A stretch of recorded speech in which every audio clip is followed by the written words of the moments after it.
जय हिंद साथियों, आज हम बात करने वाले हैं युवाओं की एक छोटी सी मिस्टेक के बारे में।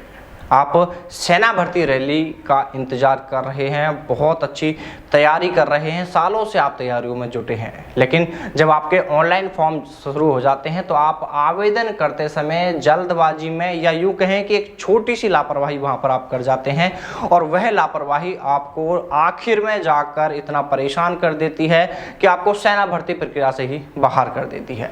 उस समय आपको बहुत ज़्यादा दुख होता है कि जब आप दौड़ पास कर चुके होते हैं, आप मेडिकल पास कर चुके होते हैं और आखिर में जाके जब आपको डॉक्यूमेंटेशन में किसी कारण से, किसी गलती से आपको रिजेक्ट किया जाता है, तब आपको वहां बेहद दुख होता है। साथियों, सीधी सीधी बात आपको बता रहा हूं कि हम बात कर रहे हैं, आप जब फॉर्म भरते हैं तो फॉर्म भरते समय युवा कई गलतियां छोड़ देते हैं फॉर्म में। जैसे हमने आपको पहले भी बताया था कि आपके जो मैट्रिक सर्टिफिकेट नंबर होते हैं, जो आपके ऊपर कागजों के ऊपर नंबर दिए होते हैं, उनको आप गलत फीड कर देते हैं। इसी तरह से कुछ युवा अपने डॉक्यूमेंटों में माता पिता के नाम में या खुद के नाम में कहीं ना कहीं स्पेलिंग में गलती छोड़ देते हैं, ई की जगह ए कर देना या स्पेस दे देना या पॉइंट लगा देना, ऐसा कुछ मिस्टेक वहां पर कर देते हैं। या फिर कई ऐसे मामले आते हैं जहां पर युवा अपनी तहसील का नाम गलत भर जाते हैं या कुछ भी ऐसी कोई बारीकी मिस्टेक वहां पर आप छोड़ देते हैं, जिसे सेना का सिस्टम पकड़ लेता है और आपको आखिर में जाकर सेना भर्ती रैली से बाहर होना पड़ता है। देखिए, ऐसे केसों के बारे में हमने आपको इस बार खूब बताया था। आगरा सेना भर्ती रैली में ऐसे बहुत सारे केस देखने को मिले थे जहां पर युवाओं को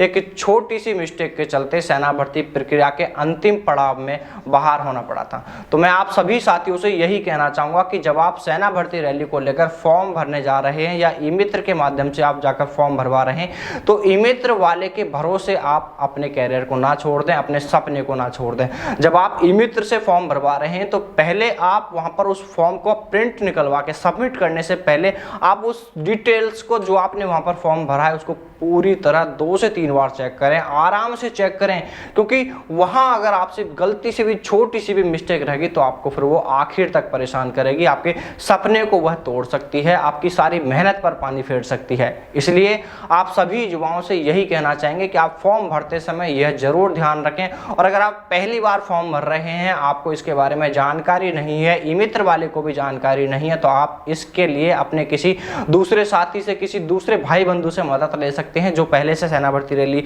देख रहे हैं, शामिल हो रहे हैं और उन्होंने पहले भी फॉर्म भरा है, उनको इसके बारे में जानकारी होगी। इसलिए साथियों, जल्दबाजी में आकर आप कोई भी अपनी प्रोफाइल में कहीं भी कोई मिस्टेक ना छोड़ें, अपने फॉर्म में कहीं मिस्टेक ना छोड़ें, क्योंकि अगर आपने एक बार फॉर्म भर दिया तो वापस आपको एडिट करने के लिए भी कई समस्याओं का सामना करना पड़ेगा, कई आपको भागदौड़ करनी पड़ेंगे। तो साथियों, यही आज आपको बताना था कि आप फॉर्म भरते समय इस चीज का बिल्कुल ध्यान रखें ताकि आपको कहीं भविष्य में जाकर फिर परेशानी ना हो। तो चलिए साथियों, फिर मुलाकात करते हैं आपसे सेना भर्ती से जुड़ी किसी नई अपडेट के साथ। तब तक सावधान रहें, दलालों से दूर रहें, अपना और अपनों का ख्याल रखें। जय हिंद, जय भारत, वंदे मातरम।